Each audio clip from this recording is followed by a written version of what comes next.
A warm welcome back to the Forensics Detailing, or maybe Forensics Unplugged for this one. Just doing an update on my experience with Labo Cosmetica idrosave, which is a rinseless wash concentrate, pH neutral, infused with a nano sealant. So it adds like protection when you do your rinseless wash, and it adds a good hydrophobic effect. And indeed, you can mix the product down 50-1, according to the product instructions, and use it a bit like a quick detail spray, and it functions really well as a quick detailer slash drying aid because of that protective element. You know, it helps dry the car, lift the water off the car with the film that it creates, the material that it puts on the panel. You get the idea.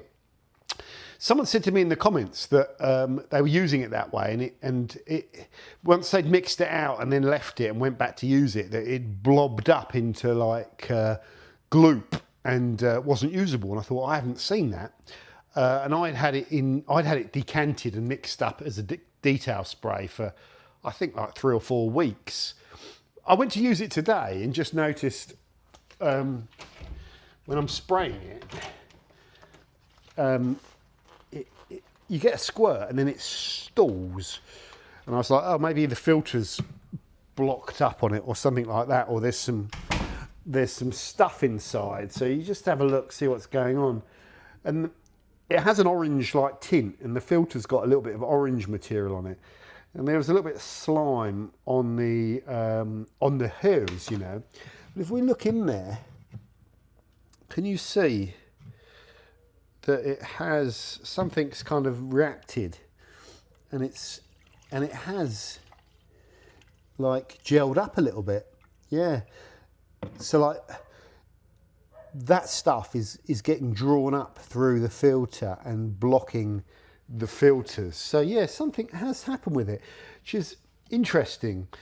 So the factors are, you know, when you're trying to figure that out, so something's kind of, the material in there is maybe the air's getting on it and it's forming a film on the top of the water, and then that can like fall back into the mixture, which is definitely happening.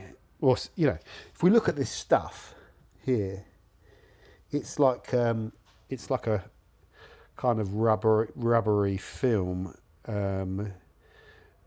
So that's what's blocking the filter. Now, if we just tip that away, for a second.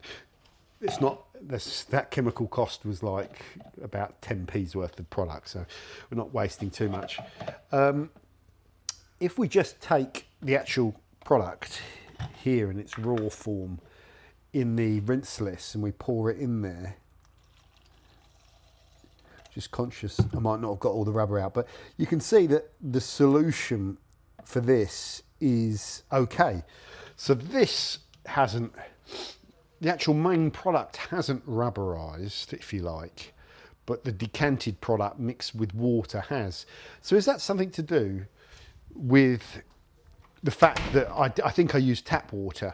Because sometimes tap water, you know, has stuff in it that can react with the products, and like with Surfex HD, it calcifies and you get like a white chalky film in there.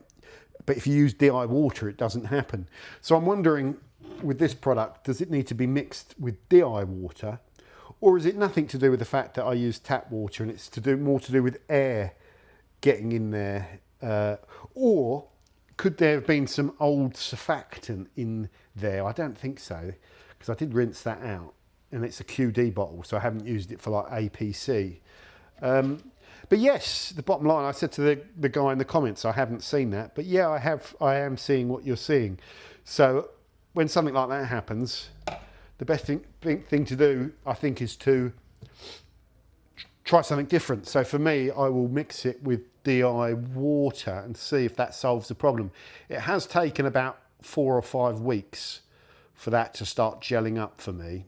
But the solution may be to use it, to mix it up and use it all within 2 or 3 weeks, and just check it before you use it to make sure it hasn't gunked up, or you'll know because it will try and draw all that stuff in. So if there's slime in there, it won't get through, it'll block up the filters.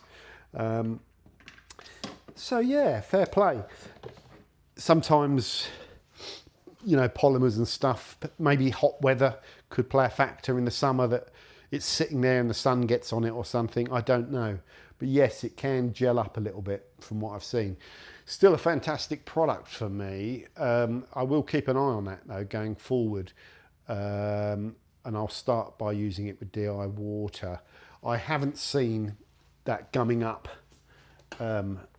with this Koch, but this Koch doesn't have any, it doesn't have any protective stuff in it. It's, you know, so sometimes when you have protective material, you know, and polymers and whatever, that can happen. But yeah, it can go a little bit gel-like. So yeah, interesting. Why has it gone in there but then not in there? Because that's going to be a lot higher.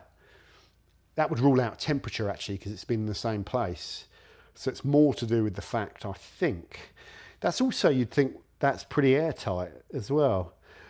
No different really for it to being in there. So really the biggest smoking gun for me, I think, would be unfiltered water, tap water, perhaps triggering it in some way. So yeah, next step, DI water, if you're going to mix it down as QD, or mix down however much you plan to use. You're going to use, like, if you're going to cover the car with it, mix out 100 mil of it or something, or 200 mil, and then use it all within 2 weeks, and you might not encounter that. So there we go, a little update on idrosave.